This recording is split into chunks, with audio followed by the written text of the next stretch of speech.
हरे नमः. धर्माचा जण मूर्तिमान पुतळा भासे जना भुवरी दीक्षा देऊनी जो जगतिया बद्धास हो उद्धरी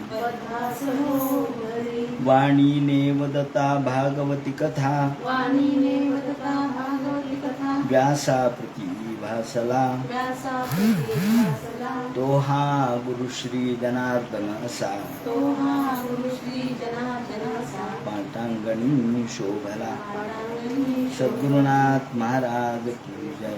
हरे महाश्री शुकोवाच विरूपः केतुमान् शंभू रंबरिषुता दया विरूपात वृषदश्वो भूत तत्पुत्र स्तुरथी तराहा. भगवान वेदव्यास वर्णन करून सांगू लागले आणि शुकाचार्य राजा परीक्षितीला सांगतात, सूत शौनकादिकाला सांगतात. याप्रमाणे अंबरीषाची कथा आपण ऐकली.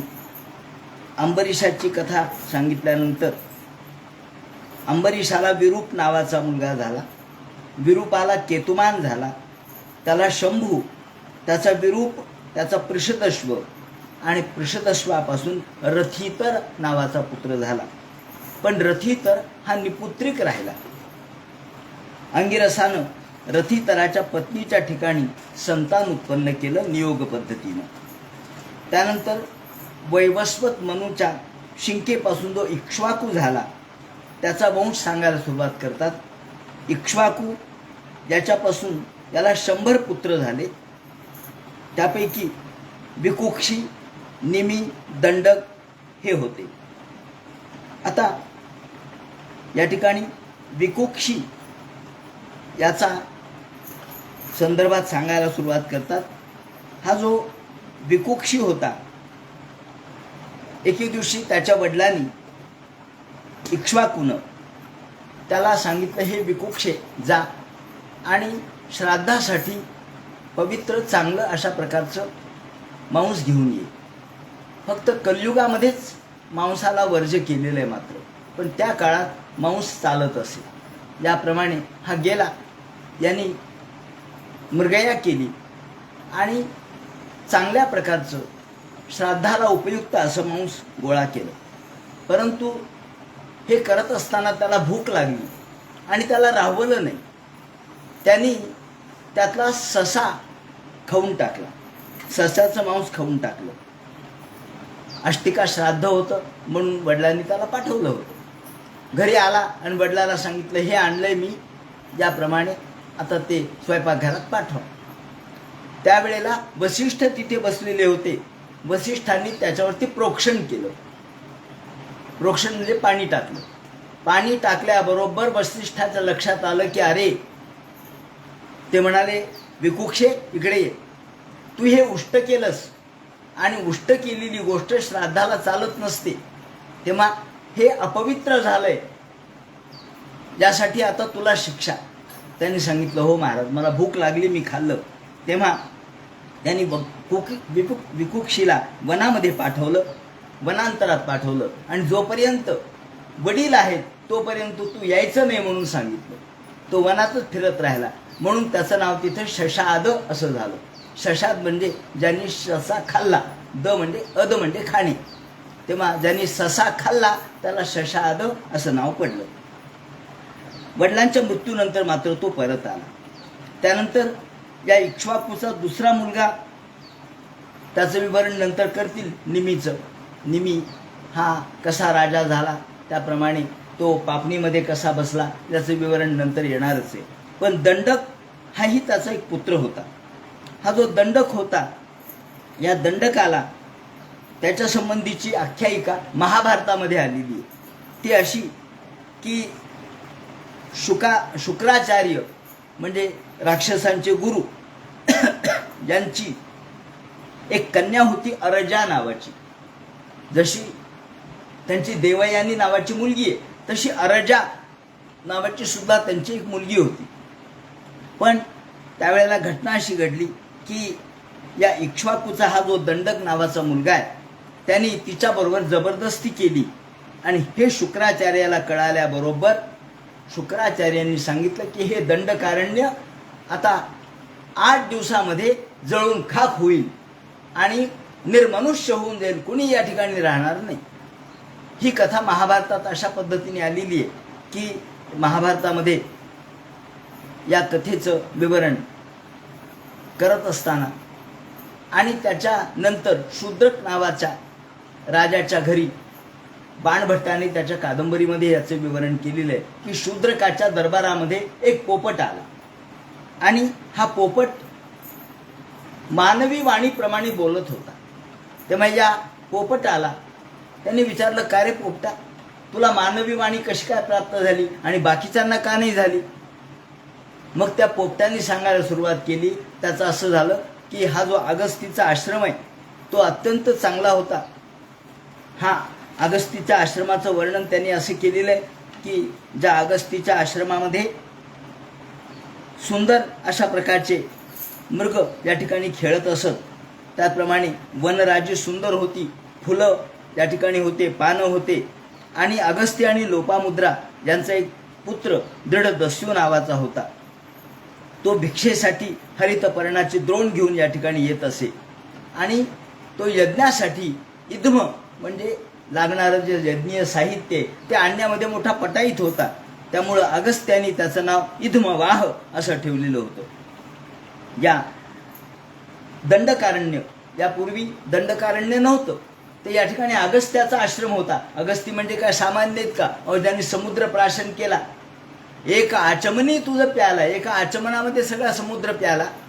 ज्या अगस्त्यानी या इंद्र म्हणून झालेला जो राजा होता त्याला शाप दिलाय की तू स्वतः जर सर सर म्हणत असशील तर तू या ठिकाणी एक सर्प होऊन पडशील. म्हणून या ठिकाणी नहुष राजाला ज्यांनी शाप दिला तेच हे अगस्ती आहेत.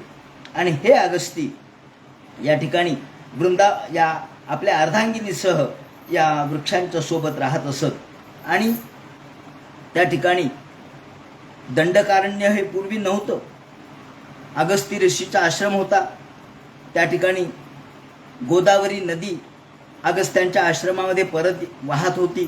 त्याप्रमाणे सागराने नंतर तिला विळंकृत केलं.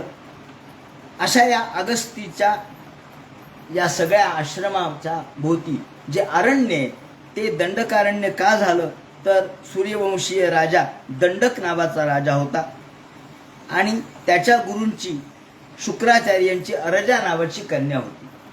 म्हणजे दंडक नावाचा राजा होता आणि त्याच्या गुरुची शुक्राचार्यांची मुलगी अरजा नावाची होती. त्या दंडकाने म्हणजे याचा मुलगा, या दंडकाने ह्या शुक्राचार्याच्या मुलीला जबरदस्ती केल्यामुळं त्यांनी शुक्राचार्यांनी शाप दिला असा हा पोपट सांगू लागला. मग ते म्हणे तुला ही वाचा कशी काय आली? मग त्यांनी सांगायला सुरुवात केली की त्याचं असं झालं की एकदा फार पूर्वीची घटना अशी आहे की ज्या वेळेला तारकासूर ज्या वेळेला माजला त्यावेळेला तारकासुराला मारण्यासाठी कार्तिकेय जन्म घेणार आहे म्हणून सांगितलं. कार्तिक स्वामी जन्म घेणार आहेत, पण ते अग्नीपासून घेणार आहेत. मग अग्नीपासून घेणार आहेत म्हटल्याबरोबर सगळे देव अग्नी कुठे आहे याचा शोध घेण्यासाठी निघाले आणि अग्नी पळून गेला. अग्नी पळायला लागला त्यावेळेला तिथे एक हत्ती होता. त्या हत्तीला देवांनी विचारलं, का रे हत्ती, अग्नी कुठे गेला? असं म्हणल्याबरोबर हत्तीने सांगितलं, हा अग्नी त्या पिंपळाच्या झाडामध्ये लपलाय. असं म्हणल्याबरोबर अग्नीला वाटलं अरे हत्तीने आपल्याबद्दल कागाळी केली, म्हणजे आपण कुठे ते सांगितलं. त्यांनी हत्तीला शाप दिला अग्नीने की तुझी जीभ उलटी होईल म्हणून. अग्नी या हत्तीची जीभ उलटी आहे, हत्तीची जीभ उलटी झाली, अग्नीचा शाप लागला. त्याच्यानंतर पुढे अग्नी तिथून पळाला. देवांनी पाहिलं तर अग्नी सापडलाच नाही. मग अग्नी थेट शमीच्या झाडामध्ये लपला. तिथं पोपट होता. त्या पोपटाला देवांनी विचारलं, अरे अग्नी कुठे पाहिला का? तर पोपट म्हणला, हो अग्नी या शमीच्या वृक्षात आहे. असं म्हणल्याबरोबर अग्नीनं पुन्हा पोपटालाही शाप दिला की तुझी वाचा निघून जाईल आणि तम वाग्विहीना भव अशा प्रकारचा शाप दिला. आणि म्हणून पोपटांना बोलता येत नाही, नाही तर आधी सगळ्या पोपटांना बोलता येत होतं म्हणे, असं त्यांनी सांगितलं. तेव्हा अशी उपकथा या निमित्ताने त्यांनी सांगितलेली आहे. पुढे ते म्हणतात की या विकुक्षी हा परत आला. वैवस इक्ष्वाकूचा पुत्र, इक्ष्वाकू राजा वनांतरी नंतर निघून गेल्यानंतर हा विकुक्षी म्हणजे शशाद परत आला आणि त्याचा पुरंजय नावाचा पुत्र झाला. पुरंजय मोठा पराक्रमी होता. त्यांनी देवाबरोबर साह्याला जाऊन राक्षसांशी युद्ध केलं आणि ते युद्ध जिंकलं. पण त्याची मोठी गंमत आहे. तो म्हटला एक अट आहे माझी, मी तुमच्याबरोबर तुमच्या साह्याला येतो, पण माझी एक अट आहे. म्हणजे काय अट आहे? गमतीची अट आहे. इंद्रानी माझं वाहन व्हावं म्हणे. इंद्रानी माझं वाहन व्हावं, बैल व्हावं म्हणले इंद्रानी, मी त्याच्यावर बसतो. इंद्र बैल झाला आणि इंद्राच्या वरती बैल म्हणून झाल्यानंतर तो त्याच्या डोक्यावर बसला आणि युद्ध केलं आणि युद्ध जिंकलं. त्याप्रमाणे इंद्राला त्यांनी वाहन केलं म्हणून त्याला इंद्रवाह असे नाव आहे. ज्याप्रमाणे हा पुरंजय, त्या पुरंजयाचा अनेना नावाचा झाला, त्याचा पृथू, त्याचा विश्वरंध्री, त्यापासून चंद्र झाला, त्याच्यापासून युवनाश्व झाला आणि युवनाश्वानी पुढे श्रावस्त झाला. श्रावस्ती नगरी त्यांनी स्थापन केली. त्यानंतर त्याचा बृहदश्व झाला, त्याचा कुवलयाश्व हा झाला. हा कुवलयाश्व मोठा बलवान होता. उत्तंक ऋषीच्या इच्छेसाठी त्याने 21,000 पुत्र निर्माण केले आणि हे घेऊन तो धुंदू नावाच्या असुरांबरोबर युद्ध करू लागला. पण धुंदूशी युद्ध करताना त्याच्या मुखातल्या अग्नीमुळे बाकीचे सगळे समाप्त झाले. फक्त 3 जण शिल्लक राहिले. त्यामध्ये दृढाश्व, कपिलाश्व आणि भद्राश्व असे 3 शिल्लक राहिले. दृढाश्वाचा हर्यश्व झाला, त्यापासून निकुंभ, त्यापासून बहर्णाश्व, त्यापासून कृशाश्व आणि कृशाश्वाचा सेनजित झाला आणि सेनजित पासून युवनाश्व झाला. हा युवनाश्व दुसरा. या युवनाश्व हा निपुत्रिक राहिला. तो राणीसह वनात गेला. या नवमस्कंदातल्या कथा मोठ्या गमतीदार आहेत, चमत्कारिक आहेत. पण ह्या सगळ्या घटना घडलेल्या आहेत. युवनाश्व निपुत्रिक होता, त्याला दुःख वाटत होतं, पण शेवटी जाऊ द्या म्हणे, आपण वनात जाऊ. राणीसह वनामध्ये गेला. गेल्यानंतर ऋषींना दया आली. सगळे ऋषी आले, म्हणले अरे युवनाश्वा, तू निपुत्रिक आहेस, आम्ही काही इष्टी केली तर तुला पुत्र प्राप्त होईल, बघू आपण प्रयत्न करून. म्हणून यांनी ऐंद्री इष्टी केली. ते म्हणे काही हरकत नाही, ऐंद्री इष्टी करा. इंद्राची इष्टी केली, इंद्राचा यज्ञ केला आणि यांनी अभिमंत्रित करून पाणी ठेवलेलं होतं. रात्री एका कमंडलूमध्ये सगळ्या ऋषींनी पाणी ठेवलेलं होतं. रात्री या युवनाश्वाला काय वाटलं काय की तहान लागली. तहान लागल्यावर माणसाला काही सुधरत नाही. तहान लागली, भूक लागली, त्यावेळेला तो पटकन ते पाणी प्याला. हे पाणी होतं अभिमंत्रण केलेलं, त्यापासून पुत्रोत्पत्ती होणार होती असं ते पाणी होतं. हे पाणी युवनाश्वाने प्राशन केल्याबरोबर सकाळी ऋषींनी पाहिलंय पाणी कुठे आहे, म्हणले याच्यातलं मंत्रजल कुठे आहे, अभिमंत्रित केलेलं. मग यांनी सांगितलं अहो मा चुकून रात्री मी प्राशन केलं. हा म्हणले आता तुला पुत्र होईल. म्हणले बायकांना संतती होते पण पुरुषांना संतती पहिल्यांदाच झाली. तुला संतती होईल आणि तुला तो पुत्र प्रसूतीचा जो त्रास आहे तो सहन करावा लागेल. आणि मग हा युवनाश्व याची कुक्षी फोडून हा पुत्र बाहेर आला. बाहेर आला खरा, त्याला त्रास झाला नाही. म्हणजे तो त्याला बाकीच्या ज्याला प्राणांतिक वेदना त्यांनी सहन केल्या, पण कुक्षी फोडून बाहेर आला खरा. पण आता याला दूध कोण पाजणार हा प्रश्न निर्माण झाला. सगळे म्हणले आता याला हा कोणाला पिईल, ह्याला दूध कोण पाजील, याला भरण पोषण कोण करील, स्तन्य कोण देईल. असं म्हणल्याबरोबर इंद्र आला. आणि कारण इष्टी कोणाची चालली होती, इंद्राची. त्यामुळे इंद्राला वाटलं की अरे आपल्या यज्ञामध्ये जर आपण मदत नाही केली तर आपल्या इष्टीचा उपयोग होणार नाही. म्हणून इंद्र देवता प्रमुख आहे. त्या इंद्र देवतेने जबाबदारी स्वीकारून तो इंद्र आला आणि तो म्हणला हा मला पिईल असं म्हणला. त्यांनी काय केलं, आपल्या अंगठ्याच्या जवळचं जे बोट आहे तर्जनी ती त्याच्या तोंडामध्ये घातली आणि अमृतत्व त्याला प्राशन केलं, त्याला अमृतत्व देऊन टाकलं. याप्रमाणे मान धाता हा मला पिईल, हा त्याचा धाता म्हणजे मी याचं भरण पोषण करीन. धृ म्हणजे धारण करणे, धाता म्हणून धाता म्हणजे पोषण करणारा, तेव्हा मी याचं पोषण करील, मान धाता असं त्याचं नाव पडलं. याप्रमाणे इंद्राने त्याला अमृतमय अशा प्रकारच्या अंगुलीने त्याचं पोषण केलं. त्यानंतर त्याला मानधात्याला बिंदुमती नावाची पत्नी झाली आणि ही शशबिंदूची मुलगी होती. तिच्यापासून त्याला पुत्रसंतती झाली. त्रिदस्यू, पुरुकुत्स, अंबरीश आणि मुचुकुंद असे 10 पुत्र झाले. हाच मुचुकुंद येतो जो दशमस्कंदाच्या उत्तरार्धात आपण पाहतो. कृष्णाने त्याच्या अंगावरती शाल टाकायला लावली आणि काल्यवनाला ठार केलं, हा मुचुकुंद आहे. हा या मानधाताचा पुत्र आहे. तेव्हा ज्याला पुरुकुत्स, अंबरीश, दुसरा मुचुकुंद असे पुत्र झाले. आणि नंतर घटना अशी घडली की हा जो मुचुकुंद आहे तो तर त्याची घटना आपण दशमस्कंधात पाहणार आहोत. पण मानधाता याला जसे हे मुलं झाले तशा 50 मुली देखील झाल्या. त्याला 50 मुली होत्या, म्हणजे मुचुकुंदाला 50 बहिणी झाल्या. एकदा घटना अशी घडली की सौभरी नावाचे ऋषी होते. ते यमुनेमध्ये स्नान करत होते आणि जप तप अनुष्ठान करत होते. करता करता करता एकदम त्यांना माशांचा संघ दिसला, मीन संघ पाहिला. माशांचा संघ पाहिल्याबरोबर या सौभरीला असं वाटलं की अरे, आपण देखील अशा प्रकारचा विवाह अजून केला नाही, विवाह करावा आणि भोग उपभोगावेत असं वाटलं. पण आता आपलं वय एवढं झालंय, आपण म्हातारे झालो, दाढी पिवळी झाली आहे, अंगावर वळ्या पडलेल्या आहेत, अशा अवस्थेमध्ये आपल्याला मुलगी कोण देणार विचार केला. पण इच्छा निर्माण झाली लग्नाची. आपण म्हणतो ना की म्हातारान तितुका अवघे पाऊणशे वयमान, त्या नाटकात आहे ना शारदा. फार म्हातारा नाही म्हणले, फार म्हातारा नाही, 1 वर्षाचं वय आहे.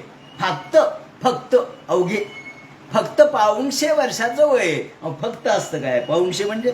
पण आता घटना घडली, काय करावं. यमुनेच्या पाण्यामध्ये स्नान करत असताना निवृत्ती मीनराजस्य वीक्ष मैथुन धर्मिणा, त्यांनी त्यांचं मैथून पाहिल्यानंतर त्याला इच्छा झाली खरी. म्हणलं बघू कोण आहे बाबा असे आपल्याला मुलगी देणारे. म्हणले ज्याच्याकडे जास्त मुली आहेत ते मुली खपवण्याचं पाहतात. मग आता राजा मानधाता याच्याकडे आपण देऊ. 50 मुली आहेत म्हणले त्याला, निदान एक द्यायला काय बिघडलं, बाकीचा राहू दे म्हणा तुझ्याकडं, बाकी कोणालाही दे, एक तरी मला देशील ना. हा गेला मानधाताकडे. आता सौभरी म्हणजे काय सामान्य ऋषी नव्हे. सौभरी तिथे मानधाताच्या अंगणामध्ये उभे राहिले आणि मानधाताला म्हणतात, अरे राजा. राजा म्हटला, या महाराज काय पाहिजे. म्हणे काही नाही, मी तुझ्याकडे याच्यासाठी आलोय की मला लग्न करण्याची इच्छा आहे. लग्न करण्याची इच्छा आहे, हो म्हणे. तुला 50 मुली आहेत, एखादी मुलगी मला देऊन टाक. तर राजाला पेच पडला. राजाला वाटलं नाही म्हणावं तर हा जाळून भस्मसात करीन, हो म्हणावं तर या म्हाताऱ्याला मुलगी द्यायची म्हणजे कठीणच आहे. म्हणले काय करावं, विचार केला. मग राजाने कौशल्य बुद्धी लढवली. राजा म्हणला, हे पहा महाराज, तुम्हाला मुलगी द्यायला काय हरकत नाही, तुम्ही माझे जावई होण्यात मला धन्यताच आहे. पण म्हणले काय पण एवढंच, जी मुलगी तुमच्याबरोबर लग्न करायला इच्छुक असेल ती तुम्ही घेऊन जा. मी माझ्या मुलींना विचारतो की हा तुला नवरा पटतोय का. त्या हो म्हणल्या तो करा म्हणले लग्न, आमचं काय म्हणणं नाही. अहो इमाम पश्चात मी विनाशम, सगळ्या मुलींना बोलावलं. 50च्या 50 मुली उभ्या राहिल्या. म्हणले अहो मुलींनो, हा सौभरी ऋषी आहेत, मोठे विद्वान आहेत, त्याचप्रमाणे ऋग्वेदाचे आचार्य आहेत, त्यांच्याबरोबर लग्न करायला कोणी तयार आहे का? असं म्हणल्यावर सगळ्या मुली म्हणजे याच्याबरोबर अहो हा बली पलित एजत का इत्यहम प्रत्युधार होता. हा बली पलित अहो अंगावर बळ्या पडल्यात. एजत क म्हणजे मान हालायला लागलीये. दंतादीचे ठाणे उठले फुटले दोन्ही कान आणि डोळे काही बघायला तयार नाहीत. नन्ना म्हणते मान, तेव्हा डोळे थकले काही न बघती नन्ना म्हणते मान. अशी नन्ना नन्ना म्हणजे नको नको नको नको म्हणून मान म्हणायला लागली ना. हा लग्न करायला तयार आहे म्हणजे असं कसं काय बाहुल्यावर उभा राहायला तयार झाला हा? बली पली सगळ्या अंगावर बळ्या काय पडल्यात, म्हातारपण काय, पिवळे केस काय झाले, दाढी काय वाढलीये, मान हलते, अंग सगळं सरपंजरी पडल्यासारखं झालंय आणि लग्न करण्याची इच्छा म्हणले. आम्ही याच्याबरोबर लग्न करत नाहीत. एकीने तयारी दाखवली नाही. राजा म्हणलं महाराज आता मी काही करू शकत नाही, मुलींच्या मनापुढे मी काही करणार नाही. असं म्हणल्यावर तो परत गेला. पण म्हणलं आता काही नाही, आता इरेलाच पेटलोय म्हणला मी. बस मी माझे सगळं तपस सामर्थ्य खर्च करतो. आणि सगळं तपस सामर्थ्य खर्च करून त्यांनी तारुण्य प्राप्त केलं. युवावस्था तारुण्यामध्ये आला, दिसायला सुंदर राजबिंड रूप तयार झालं आणि मग पुन्हा राजाकडे आला. राजाकडे आलो. राजा म्हणले कोण आहे? मीच आहे म्हणले, सौभरी. मी माझं सगळं तपस सामर्थ्य खर्च केलं आणि मी तरुण झालो. आता विचारा म्हणले तुमच्या मुलींना कोण लग्न करायला तयार आहे. पुन्हा मुलींना बोलावलं आणि त्यांनी पाहिल्याबरोबर ते राजबिंड रूप पाहिल्याबरोबर सगळ्या म्हणल्या आम्हाला याच्याबरोबरच लग्न करायचे, हेच नवरा पाहिजे. मम रूप नायम इति तद्गती. आणि सगळ्या मुलींनी 50 मुलींनी याच्याबरोबर लग्न केलं. आधी नाही म्हणल्या होत्या पण आता केलं. आणि मग मात्र 50 मुलीबरोबर ज्याचा संसार सुरू झाला. विस्मित स्तंभ जहात सार्वभौम श्रेयान्वितम. या ठिकाणी वर्णन असं केलंय की ज्याप्रमाणे गोपालकृष्णांनी 16,108 स्त्रियांची लग्न केले आणि 16,108 रूप धारण केले, तसे यांनी 50 जणी बरोबर लग्न करून 50 रूप धारण केले. प्रत्येकीला एक एक महाल तयार करून दिला, प्रत्येकीला एक एक बंगले करून दिले. जिथं तिथं नौकर आहेत, चाकर आहेत, गाद्या आहेत, गिरद्या आहेत, पलंग आहेत, सगळ्या प्रकारच्या सोयी आहेत. काही नाही असं नाही, सगळं तपस सामर्थ्य खर्च केलं आणि सगळं भोग सुरू केले. याप्रमाणे विस्मित स्तंभ जहात सार्वभौम श्रेयान्वितम. राजाला जेवढी सार्वभौम संपत्ती नाही तेवढी यांच्याजवळ होती. महारशय्या सन वस्त्रभूषण, मोठ्या शय्या होत्या, वस्त्र होते, आभूषण होते. बाग बगीचा लावलेला होता, पक्षी पूजन करत होते. त्याप्रमाणे सरसुस उदिंग काननेशु, सगळीकडे वन उपवन फुललेले होते, त्याचा सुगंध सगळीकडे पसरत होता. आणि स्वलंकृत स्त्री पुरुषे शिलित्यदा, अलंकार दागिने, त्याचप्रमाणे नोकर चाकर काही कमी नाही. पंचपक्वान्न 7-8 रोज या गार असते वीक्ष अव सप्तद्वीपवती पती सुद्धा थकीत होत असे की याच्याजवळचं एवढं सामर्थ्य कसं काय. आणि सगळं भोगले खरे. त्याला पुढे 5,000 संतती झाली असं वर्णन केलंय. आणि नंतर मग विचार केला, अरे पुन्हा मात्र पश्चाताप झाला. आणि ददर्श बहुवच आचार्यो, अरे मी ऋग्वेदाचा आचार्य एवढ्यापर्यंत मी पोचलेलो होतो आणि काय माझ्या मनात इच्छा झाली, एक मीनसंग काय पाहिला आणि मी संसारामध्ये आलो. अहो मला धिक्कार असो माझा. अहो इमम पश्चात मे विनाशम. अरे मी सगळी माझी तपस सामर्थ्य पणाला लावून हे सगळं भोग भोगले. त्या भोगात शेवटी काय मजा आहे? भोगाने काही उपयोग होत नाही. एक इच्छा झाली, एक मीनसंग पाहिला आणि 50 समुत 5,000 सर्गा, 5,000 सर्गा. एक केवळ लग्न काय केलं, 50 मुलीबरोबर लग्न काय केलं आणि 5,000 संतती उत्पन्न झाली, काही उपयोग नाही. आणि शेवटी तो वनामध्ये निघून गेला. एवं वसन ग्रहम काले ग्रहे कालम निरुक्तो न्यासमासिता. तेव्हा सौभरी ऋषी यांनी शेवटी वन याच सगळ्या प्रकारच्या सुखावरती लाथ मारून, भोगावरती लाथ मारून वन स्वीकारलं, वनामध्ये जाणं स्वीकारलं. म्हणजे शेवटी त्याला उपरती झाली. रती नंतर उपरती झाली, हे महत्वाचं आहे. यानंतर त्यांनी त्रिशंकूची कथा सांगितली. आणि हरिश्चंद्राची कथा सांगायला सुरुवात केली. घटना अशी घडली की याचा जो मानधाता, याच्यापासून अंबरीश झाला, यौवनाश्व झाला, हरित झाला, पुरुकुत्स झाला, त्रिदस्यू झाला, त्याचा हयमेध झाला, हर्यश्व, अरुण, निबंधन एवढे सगळे झाले. त्रिदस्यू हा जो पुरुकुत्स होता, त्या पुरुकुत्साला सर्पगणांनी आपली बहीण दिलेली होती, नर्मदा नावाची. त्यावेळेला वासुकीनं त्याला रसातळाला नेलं होतं. म्हणजे आपली बहीण त्याला याच्यासाठी दिली की गंधर्वावर आपला विजय प्राप्त करावा म्हणून. त्याप्रमाणे त्यांनी गंधर्वावर विजय प्राप्त केला. त्यानंतर ते सांगतात की यौवनाश्वाला या मानधाताने आपला पुत्र म्हणून नियुक्त केलं. म्हणजे आपल्या मुलाचा मुलगाच आपण मुलगा म्हणून घेतला, नातूच पुत्र म्हणून घेतला, किंवा त्याला ऋषी म्हणून नियुक्त केलं. याप्रमाणे त्याचे पुढे त्रिबंधनापासून त्रिशंकू झाला. यालाच सत्यव्रत असं नाव आहे. यांनी ब्राह्मण कन्येचं विवाहप्रसंगी अपहरण केलं या त्रिशंकूंनी. त्यामुळे वसिष्ठाने त्यांना शाप दिला, तू चांडाल होशील. याप्रमाणे तो चांडाल झाला. पण विश्वामित्राला असं वाटलं, असं कसं काय?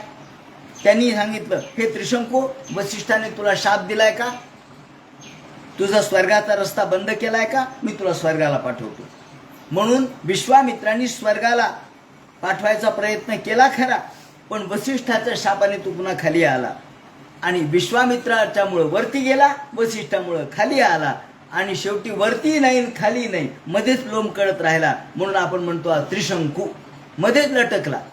मध्यंतर तो तंगता, हा याप्रमाणे मध्येच लटकत राहिला.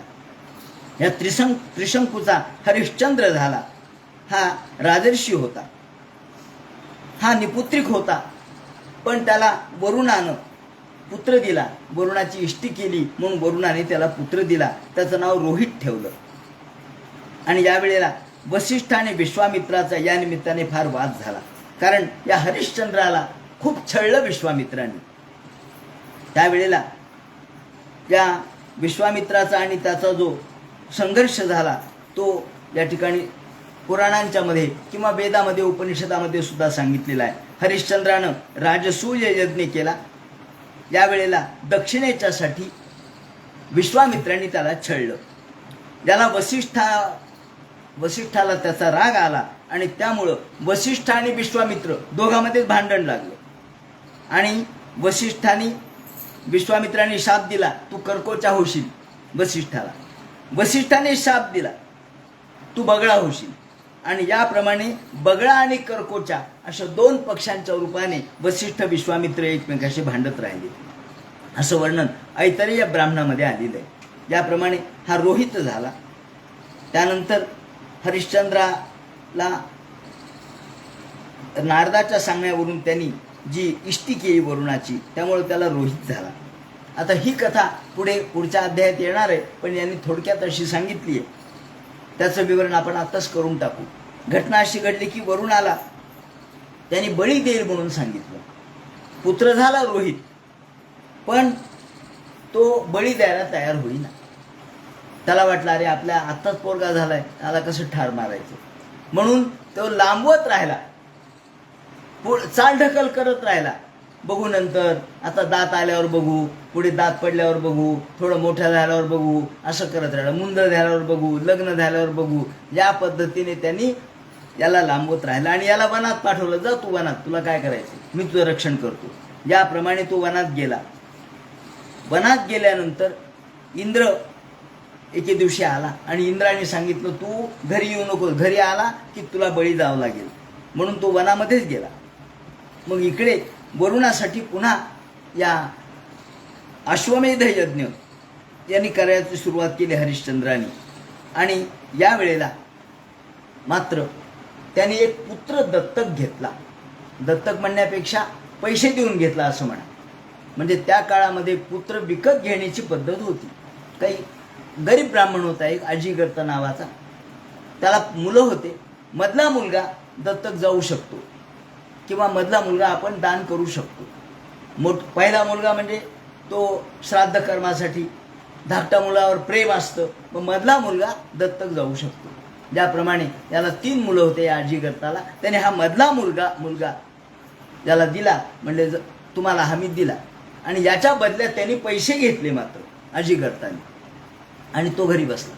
मग इकडे विश्वामित्राला कळालं की अरे या मुलाला ब्राह्मणाकडून दत्तक घेतलंय, पैशाने विकत घेतलंय, बिचारा गरीबाचा पोरगा, याला काही येत नाही. तो बिचारा शेप, म्हणजे तो कसा होता तर कुत्र्याचं शेपूट, वाकडं ते वाकडं, म्हणजे त्याला किती शिकवलं तरी येतच नव्हतं, त्याला काहीच उच्चार करता येत नव्हता. त्यामुळं वडिलांनी त्याला देऊन टाकलं. मग म्हणले जाऊ द्या, बळी जायचाच लायक आहे हा, जाऊ द्या.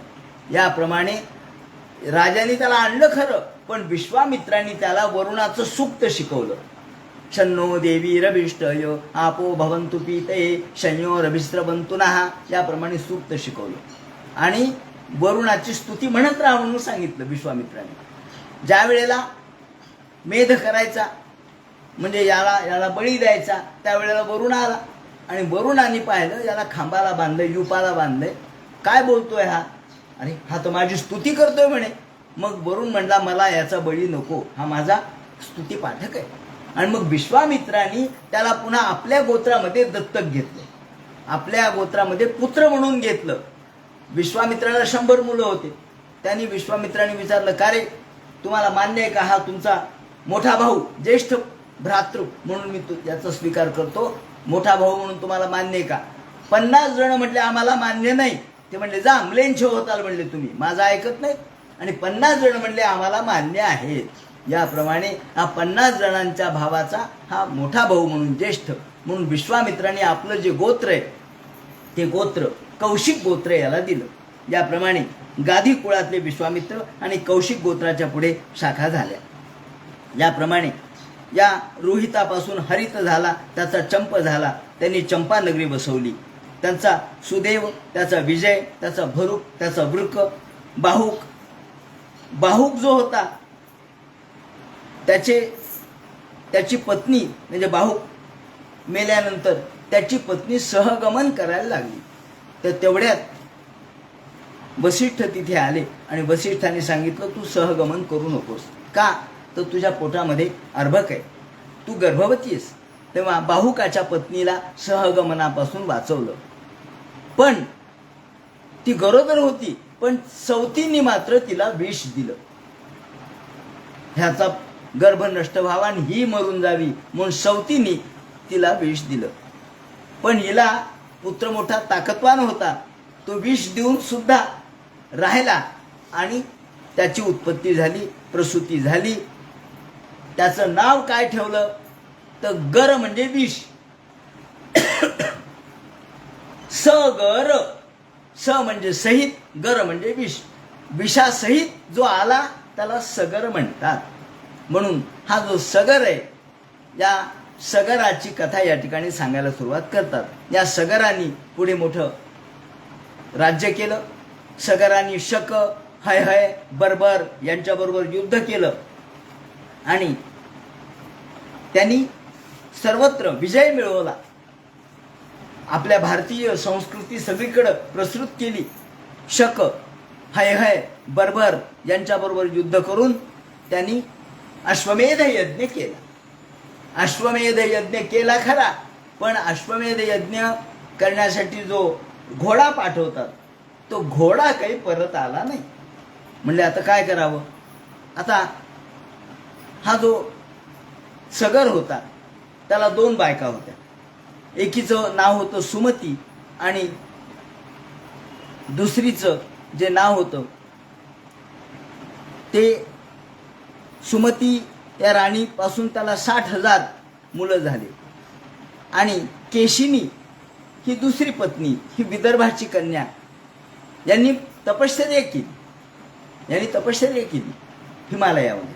त्यावेळेला ऋषी प्रसन्न झाले, भृगु ऋषी, आणि भृगु ऋषींनी वरदान दिलं की तुम्हाला पुत्र पाहिजे, जास्त पुत्र कोणाला पाहिजेत? तर सुमती म्हणली मला जास्त पुत्र द्या, म्हणजे 60,000 पुत्र तुला होतील, पण ते मरून जातील, लवकर मरतील. आणि दुसरी केशिनी तिला सांगितलं तुला एकच पुत्र होईल, पण तो वंश वाढवेल. मग त्या केशिनी पासून एकच पुत्र झाला आणि सुमतीला 60,000 पुत्र झाले. आता सगराचे हे पुत्र, सगराने अश्वमेध यज्ञ केला. घोडा आणायला पाठवायचं तर म्हणजे 60,000 पोरांना पाठवून देऊ. पोरं सामर्थ्य संपन्न जातील आणि घोडा घेऊन येतील. हे 60,000 पोरं गेले घोड्याचा शोध घ्यायला. घोडा कुठं सापडला नाही. त्यांनी चारी दिशेला दिग्गज होते. चारी दिशेला दिग्गज आहेत. पूर्वेकडे विरूपाक्ष आहे, दक्षिणेकडे महापद्म आहे, पश्चिमेकडे सौमनस आहे आणि उत्तरेकडे श्वेतभद्र आहे. असे 4 दिग्गज आहेत.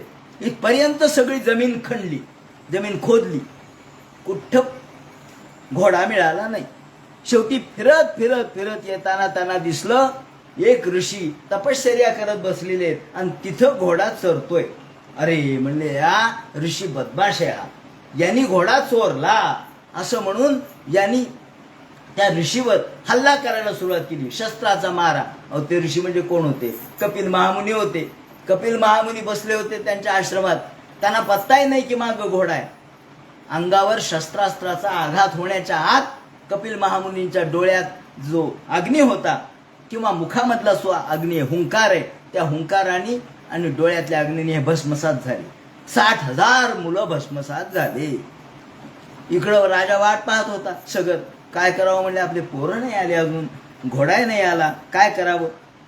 60,000 मुलं गेले ते तिकडेच गेले. मग केशिनी हिचा जो पुत्र होता तो वंश वाढवणारा होता आणि त्याच्यापासून असमंजस नावाचा पुत्र झाला. नावासारखाच होता असमंजस. समंजस म्हणजे शहाणा आणि असमंजस म्हणजे मूर्ख. मूर्ख म्हणजे मूर्ख, लोकांना मूर्ख वाटला. तो मूर्ख नव्हता प्रत्यक्षात, तो जडभरतासारखा होता. तो ज्ञानी होता पूर्वजन्मीतला. पण तो काय करायचा, लहान लहान मुलांना नदीमध्ये बुडवायचा, गावाबाहेर न्यायचा आणि नदीत बुडवायचा. पुढे जिवंत करायचा म्हणे, पण सगळे लोक रडत यायचे की आपले मुलं मारले. याप्रमाणे शेवटी हा असमंजस वेड्यासारखा वागू लागला. राजा म्हटला हा काही उपयोगाचा मुलगा नाही, त्याला वनात पाठवून दिलं. मग त्याच्यापासून अंशुमान नावाचा मुलगा झाला. मग पुन्हा सगर म्हटले अरे जा रे, तुझे हे जे भावाचे मुलं आहेत हे जे गेलेले आहेत ते अजून काही परत नाही आले. हे कुठे गेलेत पत्ता नाही. तेव्हा आता तू त्याचा शोध घे. म्हणून या अंशुमान म्हणजे या केशिनीपासून झालेला जो असमंजस मुलगा आहे त्याचा पुत्र अंशुमान. ते आपल्या चुलत्यांनी जिथे रस्ता खणला होता तिथपर्यंत गेले. चारी दिशेला पाहिलं, सगळीकडे खणलेलं दिसलं. मार्ग विचारत विचारत विचारत गेले आणि मार्ग विचारत गेल्यानंतर तिथे दिग्गजांनी त्यांना उपदेश केला. दिग्गजांनी सांगितलं हे 4 बाजूला 4 दिग्गज आहेत. ते म्हणले आले होते, तुमचे काका आमच्यापर्यंत आले होते, पण ते पुढं काय झालं आम्हाला माहित नाही. तेवढाच गरुड तिथे आला आणि गरुडाने सांगितलं की हे पहा हे जे मुलं आहेत, कारण गरुड हा केशिनी जी होती ना ती गरुडाचीच बहीण होती. त्यामुळं गरुडाला त्यांच्याबद्दल प्रेम होतं. आपलेच हे भाचे आहेत म्हणून हा धावत धावत आला आणि त्याने सांगितलं की पहा तू इथं जा, कपिल महामुनी इथं तपश्चर्या करतायत, त्यांना नमस्कार करा आणि त्यांनाच काय करावं हे विचारा.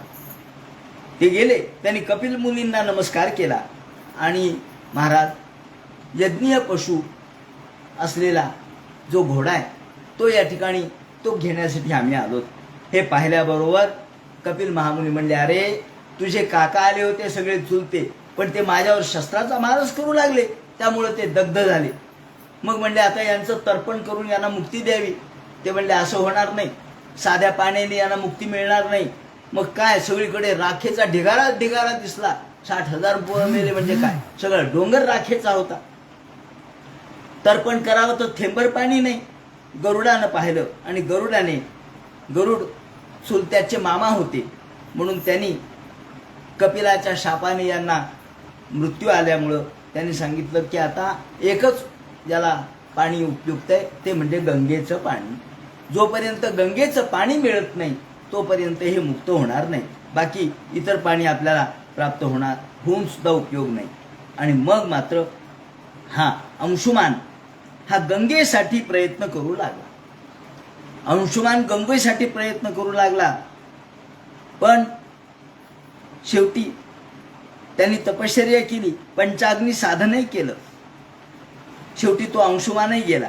त्यानंतर त्याचा पुत्र दिलीप झाला आणि दिलीपाचा पुत्र भगीरथ हा होता. आता भगीरथ याचं वर्णन या ठिकाणी करतायत. दिलीपाची कथा आपल्याला माहिती आहे की दिलीप हा देखील रामाचा पूर्वजच होता. दिलीपाकडून एकदा नंदिनी म्हणजे जी कामधेनू आहे नंदिनी, कामधेनूची मुलगी ही नंदिनी, तिचा उपमर्द झाला. उपमर्द म्हणजे असा की एकदा दिलीप गेला होता इंद्राला सहाय्य करण्यासाठी आणि इंद्राबरोबर त्यांनी राक्षसांबरोबर युद्ध केलं, इंद्राला जय प्राप्त करून दिला आणि तो येत असताना वाटेमध्ये त्याच्या लक्षात आलं की आपल्या पत्नीचा ऋतुकाल चालू आहे, म्हणून तो मोठ्या गडबडीने निघाला. समोर गाय होती नंदिनी, पण त्या गायीकडे त्यांनी दुर्लक्ष केलं आणि आला खरा, पण गायीकडे दुर्लक्ष झाल्यामुळे नंदिनीने शाप दिला, ज्या अर्थी तू मला बघून सुद्धा दर्शन घेतलं नाही, मला चारा दिला नाही, मला वंदन केलं नाही, त्या अर्थी तुला पुत्र होणार नाही. आणि इकडे आला खरा, याला काही पुत्र झाला नाही. शेवटी वसिष्ठांनी सांगितलं तू गो सेवा कर, गायीची सेवा कर.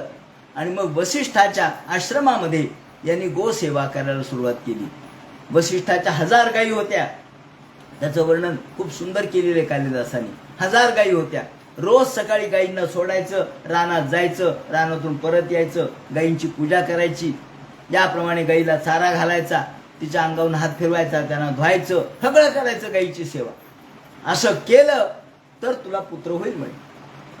आणि एकदा योगायोगाने इंद्राने त्यांची परीक्षा बघण्यासाठी वाघाचं रूप धारण केलं आणि हा सिंहाचं का वाघाचं रूप धारण केलं आणि रानामध्ये गायी चरत असताना एका गायीला पकडलं.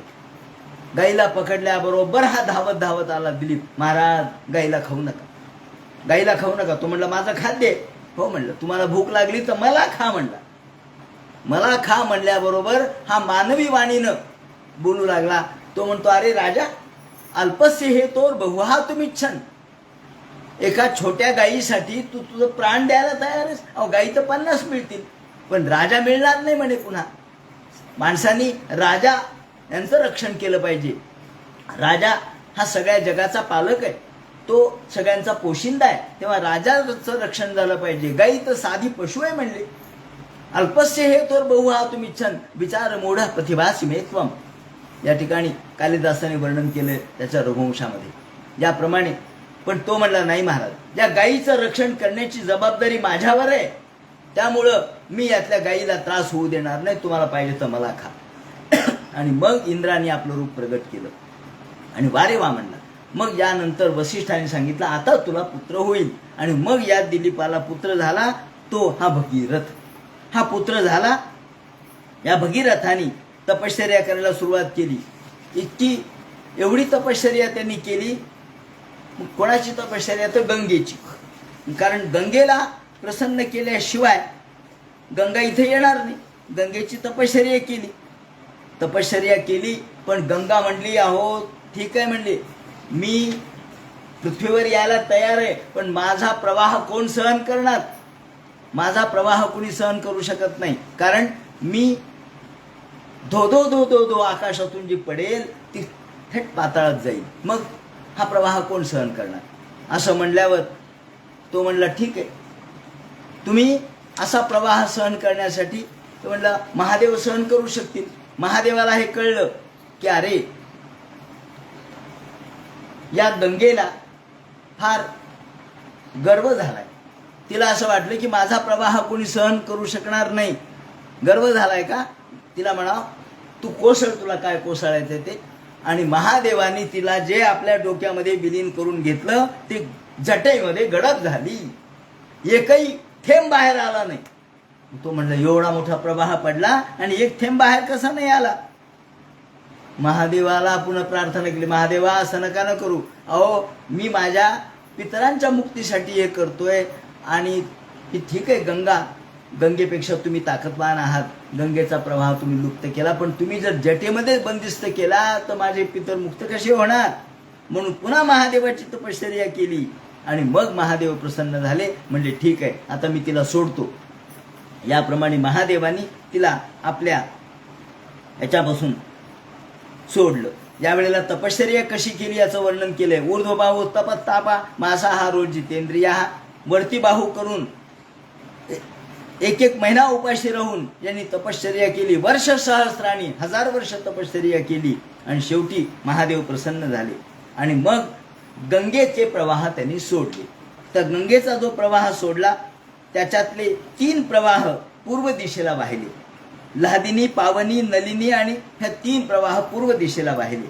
गंगा या सलिलने गंगेचा जो धोधो धोधो धोधो प्रवाह वाहत होता त्यातले 3 प्रवाह लादिनी, पाविनी आणि नलिनी ही पूर्व दिशेला, सुचक्षु, सीता आणि सिंधू हे पश्चिम दिशेला, आणि 7वी धारा फक्त आपल्या भारतात जी येते फक्त 7वी धारा येते. एकच तेवढी धारा, तर तेवढा प्रवाह मोठा आहे. 7वी धारा ही सगराच्या कडे आली. ती पाहिल्याबरोबर सगराला आनंद झाला आणि त्या सगरांनी पुढे रथ नेला. सगर पुढे पळतोय रथ घेऊन आणि त्याच्या मागे गंगा धावते. गंगेचा मार्ग धोधो धोधो धो प्रवाह, फार सुंदर वर्णन या ठिकाणी केलेलं आहे की इतक्या गतीने गंगा पुढे पळत होती. पांढरी स्वच्छ अशी गंगा होती, वायुवेगाने पळत होती आणि पुढे रथाने हा पळत होता. याप्रमाणे भगीरथो ही राजर्षी दिव्यम स्पंदनमस्थिता, हा रथावर बसला आणि पुढे रथ, मागे गंगा.